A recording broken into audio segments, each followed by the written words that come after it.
தேவன் வாழ்க்கை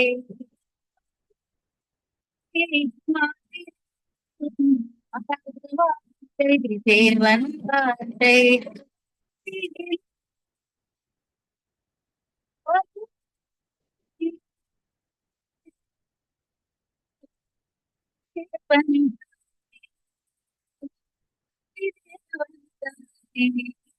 அந்த தேவன் தானே. யோசுவா 7ஆம் அதிகாரம். இஸ்ரவேல் புத்திரர் சாபத்தீடானதிலே துரோகம் பண்ணினார்கள். எப்படி எனில், யூதா கோத்திரத்து சேராகுடைய குமாரனாகிய சப்தியின் மகன் கர்மிக்கு பிறந்த ஆகான் என்பவன் சாபத்தீடானதிலே சிலதை எடுத்துக்கொண்டான். ஆகையால் இஸ்ரவேல் புத்திரர் மேல் கர்த்தருடைய கோபம் உண்டது. யோசுவா எரிகோவில் இருந்து பெத்தேலுக்கு கிழக்கில் உள்ள பெத்தாவேன் சமீபத்தில் இருக்கிற ஆயி பட்டணத்துக்கு போகும்படி ஆட்களை அனுப்பி, நீங்கள் போய் அந்த நாட்டை வேவு பாருங்கள் என்றான். அந்த மனுஷர் போய் ஆயியை வேவு பார்த்து யோசுவாவினிடத்தில் திரும்பி வந்து அவனை நோக்கி, ஜனங்கள் எல்லாரும் போக வேண்டியதில்லை, ஏறக்குறைய 2000-3000 பேர் போய் ஆயியை முறிய அடிக்கலாம். எல்லா ஜனங்களையும் அங்கே போகும்படி வருத்தப்படுத்த வேண்டியதில்லை, அவர்கள் கொஞ்சம் பேர்தான் என்றார்கள். அப்படியே ஜனங்களில் ஏறக்குறைய 3000 பேர் அவ்விடத்திற்கு போனார்கள். ஆனாலும் அவர்கள் ஆயியின் மனுஷருக்கு முன்பாக முறிந்தோடினார்கள். ஆயியின் மனுஷர் அவர்களில் ஏறக்குறைய 36 பேரை வெட்டி போட்டார்கள். பட்டண வாசலின் வெளி துவக்கி செபாரி மட்டும் அவர்களை துரத்தி மலை இறக்கத்திலே அவர்களை வெட்டினார்கள். ஜனங்களின் இருதயம் கரைந்து தண்ணீராய் போயிற்று. அப்பொழுது யோசுவா தன் வஸ்திரங்களை கிழித்து கொண்டு அவனும் இஸ்ரவேலின் மூப்பரும் சாயங்காலம் மட்டும் கர்த்தரின் பெட்டிக்கு முன்பாக தரையிலே முகங்குப்புற விழுந்து தங்கள் தலைகளின் மேல் புழுதியை போட்டுக்கொண்டு கிடந்தார்கள். யோசுவா, கர்த்தராகிய ஆண்டவரே, எங்களை அழிக்கும்படிக்கு எமோரியர் கைகளில் ஒப்பு கொடுப்பதற்காகவா தேவரீர் இந்த ஜனத்தை யோர்தானை கடக்க பண்ணினீர்? நாங்கள் யோர்தானுக்கு அப்புறத்தில் மன திருப்தியாக இருந்து விட்டோமானால் நலமாயிருக்கும். ஆண்டவரே, இஸ்ரவேலர் தங்கள் சத்துருக்களுக்கு முதுகை காட்டினார்கள். இப்பொழுது நான் என்ன சொல்லுவேன்? கானானியரும் தேசத்து குடிகள் யாவரும் இதை கேட்டு எங்களை வளைந்து கொண்டு எங்கள் பேரை பூமியில் இராதபடிக்கு வேறற்று போக பண்ணுவார்களே. அப்பொழுது உமது மகத்தான நாமத்துக்கு என்ன செய்வீர் என்றான். அப்பொழுது கர்த்தர் யோசுவாவை நோக்கி, எழுந்திரு, நீ இப்படி முகங்குப்புற விழுந்து கிடக்கிறது என்ன? இஸ்ரவேலர் பாவம் செய்தார்கள். நான் அவர்களுக்கு கட்டளையிட்ட என் உடன்படிக்கையை மீறினார்கள். சாபத்தீடானதில் எடுத்துக்கொண்டதும் களவு செய்ததும் வஞ்சித்ததும் தங்கள் பண்டம் பாடிகளுக்குள்ளே வைத்ததும் உண்டே. ஆதலால் இஸ்ரவேல் புத்திரர் தங்கள் சத்துருக்களுக்கு முன்பாக நிற்க கூடாமல் தங்கள் சத்துருக்களுக்கு முதுகை காட்டினார்கள். அவர்கள் சாபத்தீடானார்கள். நீங்கள் சாபத்தீடானதை உங்கள் நடுவிலிருந்து நிக்கிரகம் பண்ணாவிட்டால் இனி உங்களோடு இரேன். எழுந்திரு, நீ ஜனங்களை பரிசுத்தம் பண்ணி சொல்ல வேண்டியது என்னவென்றால், நாளைய தினத்துக்கு உங்களை பரிசுத்தம் பண்ணி கொள்ளுங்கள். இஸ்ரவேலரே, சாபத்தீடானது உங்கள் நடுவே இருக்கிறது. நீங்கள் சாபத்தீடானதை உங்கள் நடுவில் இருந்து விலக்காதிருக்கும் மட்டும் நீங்கள் உங்கள் சத்துருக்களுக்கு முன்பாக நிற்கக்கூடாது என்று இஸ்ரவேலின் தேவனாகிய கர்த்தர் சொல்லுகிறார். காலையிலே நீங்கள் கோத்திரம் கோத்திரமாக வர வேண்டும்.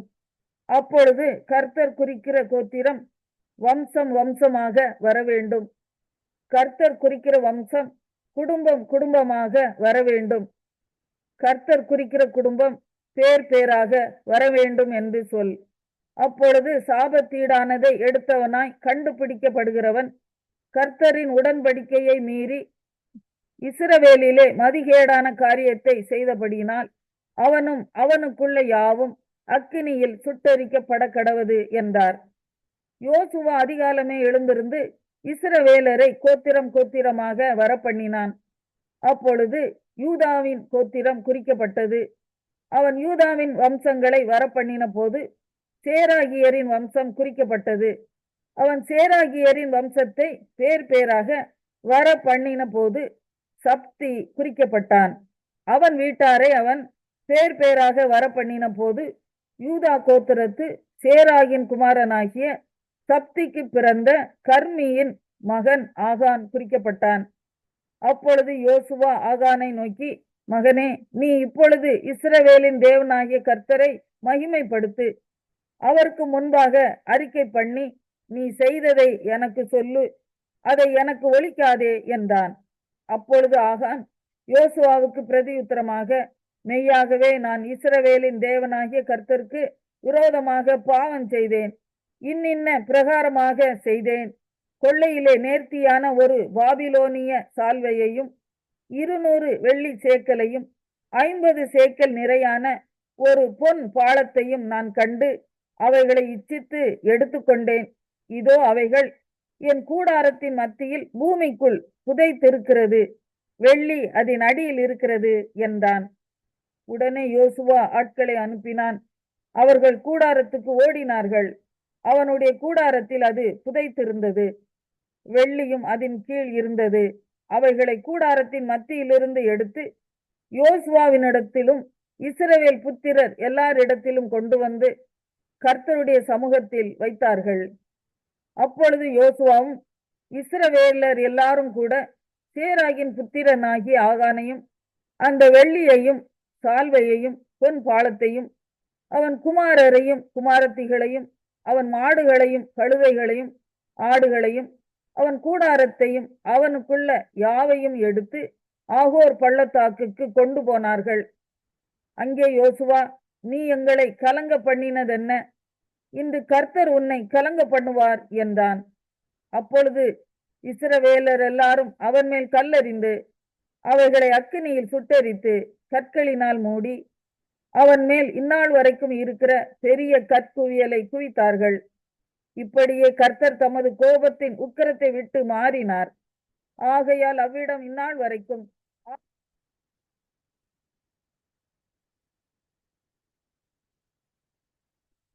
ஏசாயா 11ஆம் அதிகாரம். ஈசா என்னும் அடிமரத்திலிருந்து ஒரு துளி தோன்றி அவன் வேர்களிலிருந்து ஒரு கிளை எழும்பி செழிக்கும். ஞானத்தையும் உணர்வையும் அருளும் ஆவியும், ஆலோசனையையும் வெலனையும் அருளும் ஆவியும், அறிவையும் கர்த்தருக்கு பயப்படுகிற பயத்தையும் அருளும் ஆவியுமாகிய கர்த்தருடைய ஆவியானவர் அவர் மேல் தங்கி இருப்பார். கர்த்தருக்கு பயப்படுதல் அவருக்கு உகந்த வாசனையாய் இருக்கும். அவர் தமது கண் கண்டபடி நியாயம் தீர்க்காமலும் தமது காது கேட்டபடி தீர்ப்பு செய்யாமலும் நீதியின்படி ஏழைகளை நியாயம் விசாரித்து யதார்த்தத்தின்படி பூமியில் உள்ள சிறுமையானவர்களுக்கு தீர்ப்பு செய்து பூமியை தமது வாக்கின் கோலால் அடித்து தமது வாயின் சுவாசத்தால் துன்மார்க்கரை சங்கரிப்பார்.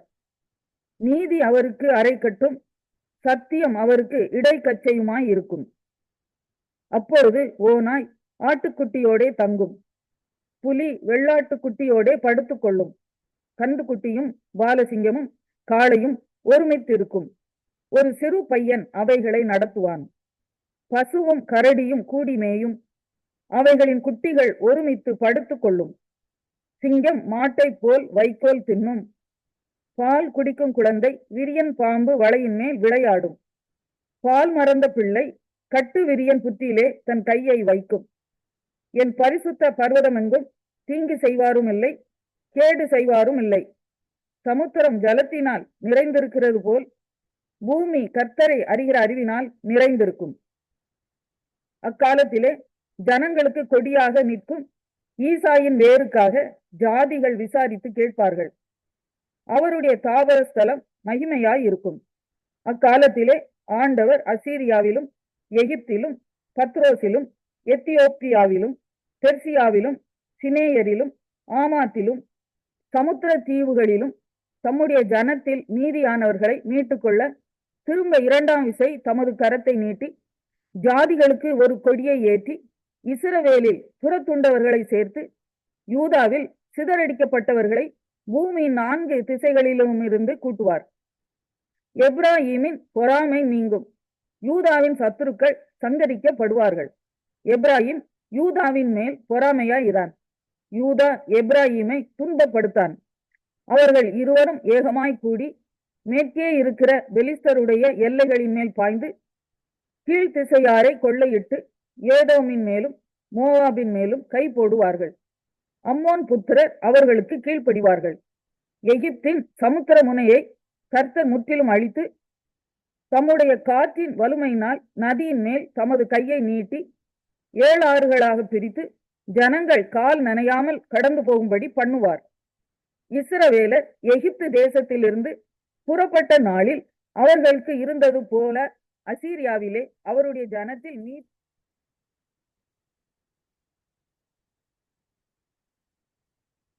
2 தெசலோனிக்கேயர் 3ஆம் அதிகாரம்.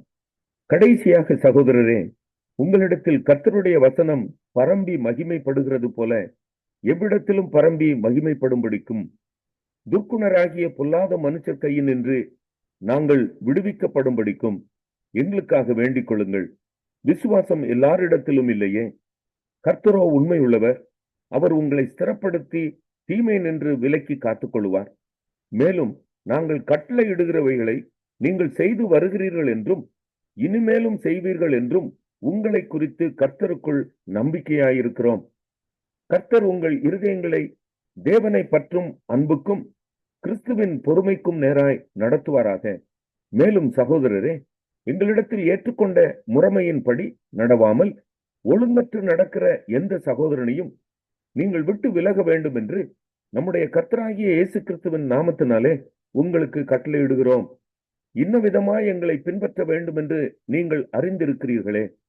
நாங்கள் உங்களுக்குள்ளே ஒழுங்கற்று நடவாமலும் ஒருவனிடத்திலும் இலவசமாய் சாப்பிடாமலும் உங்களில் ஒருவனுக்கும் பாரமாய் இராதபடிக்கு இரவும் பகலும் பிரயாசத்தோடும் வருத்தத்தோடும் வேலை செய்து சாப்பிட்டோம். உங்கள் மேல் பாரத்தை வைப்பதற்கான அதிகாரம் எங்களுக்கு இல்லை என்பதினாலே அப்படி செய்யாமல் நீங்கள் எங்களை பின்பற்றும்படிக்கு நாங்கள் உங்களுக்கு மாதிரியாய் இருக்க வேண்டும் என்றே அப்படி செய்தோம். ஒருவன் வேலை செய்ய மனதில்லாதிருந்தால் அவன் சாப்பிடவும் கூடாதென்று நாங்கள் உங்களிடத்திலே இருந்தபோது உங்களுக்கு கட்டளையிட்டோமே. உங்களில் சிலர் யாதொரு வேலையும் செய்யாமல் வீண் அலுவற்காரராய் ஒழுங்கற்று தெரிகிறார்கள் என்று கேள்விப்படுகிறோம். இப்படிப்பட்டவர்கள் அமைதலோட வேலை செய்து தங்கள் சொந்த சாப்பாட்டை சாப்பிட வேண்டும் என்று நம்முடைய கர்த்தராகிய இயேசு கிறிஸ்துவினாலே அவர்களுக்கு கட்டளையிட்டு புத்தி சொல்லுகிறோம். சகோதரரே, நீங்கள் நன்மை செய்வதிலே சோர்ந்து போகாமல் இருங்கள். மேலும் இந்த நிருபத்தில் சொல்லிய எங்கள் வசனத்துக்கு ஒருவன் கீழ்ப்படியாமல் போனால் அவனை குறித்து கொண்டு அவனை வெட்கப்படும்படிக்கு அவனுடனே கலவாதிருங்கள். ஆனாலும் அவனை சத்ருவாக எண்ணாமல் சகோதரனாக எண்ணி அவனுக்கு புத்தி சொல்லுங்கள். சமாதானத்தின் கர்த்தர் தாமே எப்பொழுதும் சகல விதத்திலும் உங்களுக்கு சமாதானத்தை தந்தருள்வாராக. கர்த்தர் உங்கள் அனைவரோடும் கூட இருப்பாராக.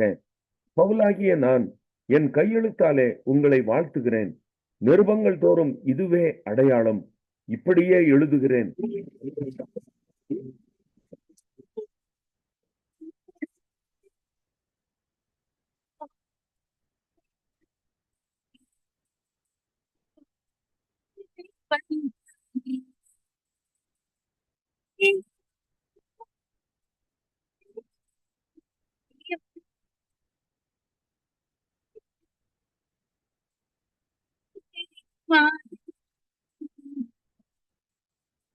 தேவன் வார்த்தை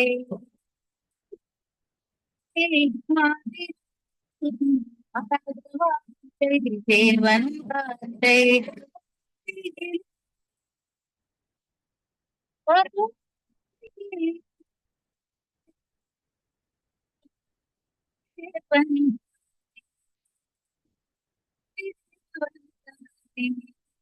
அந்த தேவன் தானே.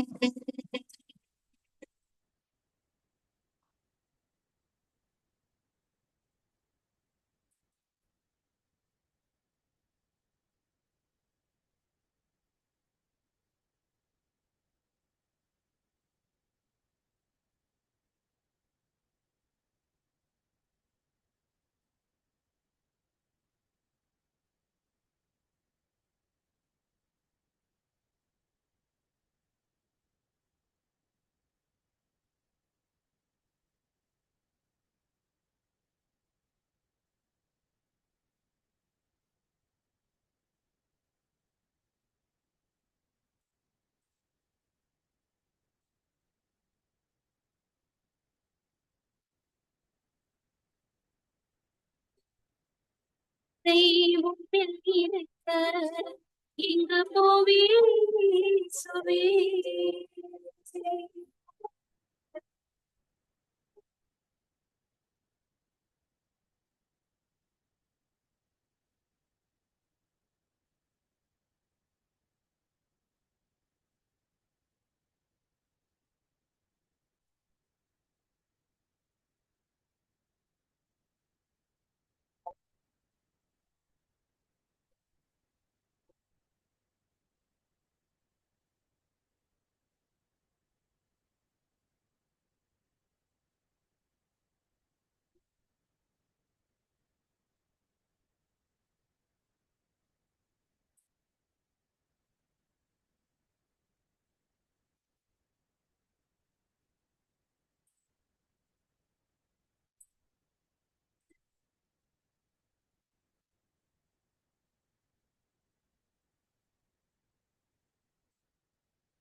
போவேன் சுவே.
தெய்வத்தில் இருக்க இங்கு போவேன் சுவே.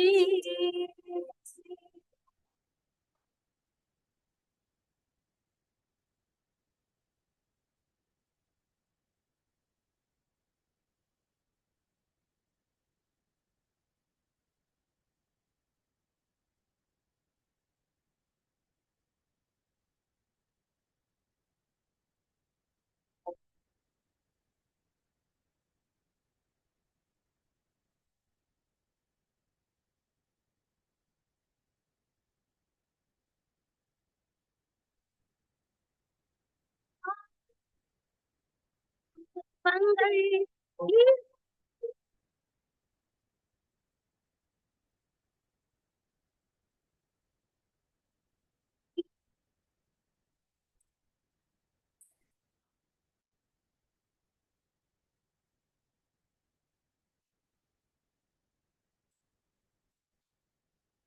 தெய்வத்தில் இருக்க இங்கு போவேன் சுவே.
தெய்வத்தில் இருக்க இங்கு போவேன் சுவே.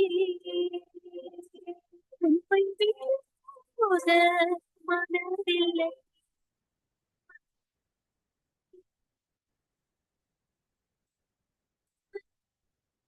தெய்வத்தில் இருக்க இங்கு போவேன் சுவே.